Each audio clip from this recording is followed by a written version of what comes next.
Bonjour, alors aujourd'hui on va parler de l'essence de la voie directe ou essence de l'Atma Vichara, de l'enquête sur le soi. Donc qu'est-ce que c'est? Qu'est-ce que c'est que cette voie directe ou voie non duelle? C'est tout simplement le retournement de l'attention. Le retournement de l'attention et la reconnaissance du moi. La reconnaissance du moi ou la reconnaissance de notre vraie nature, qui est, qu'est-ce qu'elle est cette nature? Elle n'est pas en fait l'ensemble corps-esprit, elle n'est pas notre conditionnement. En fait, ça n'est pas le monde, ça n'est pas à trouver dans le monde, ça n'est pas dans la multiplicité des objets du monde. Cette vraie nature, on la découvre lorsque on écarte le voile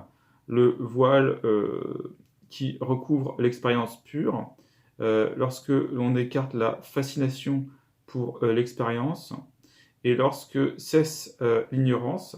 L'ignorance cesse lorsque l'idée d'un moi séparé cesse aussi.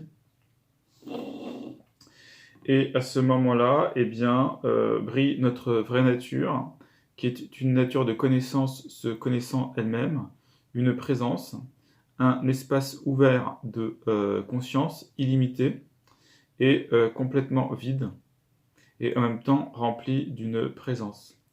Et alors, les phénomènes ne voilent plus notre nature lorsqu'on reconnaît notre nature dans ces phénomènes. Ces phénomènes, en fait, sont faits de la même substance que la conscience, et ce qui permet de lever, en fait, l'ignorance, c'est simplement une attention véritable aux phénomènes tels qu'ils surgissent dans notre champ de conscience, et l'attention à la source d'où ils sont observés, ce dans quoi ils apparaissent, ce pourquoi ils apparaissent, ce dont ils sont faits. Hein. Ces trois choses étant la même chose, étant une nature de connaissance ou de conscience, on pourrait dire. Et c'est ça la pratique de l'Atma Vichara, ou enquête sur le soi, ou comme le dit parfois Rupert Spira, le fait de demeurer dans le soi ou de se souvenir du soi. Voilà.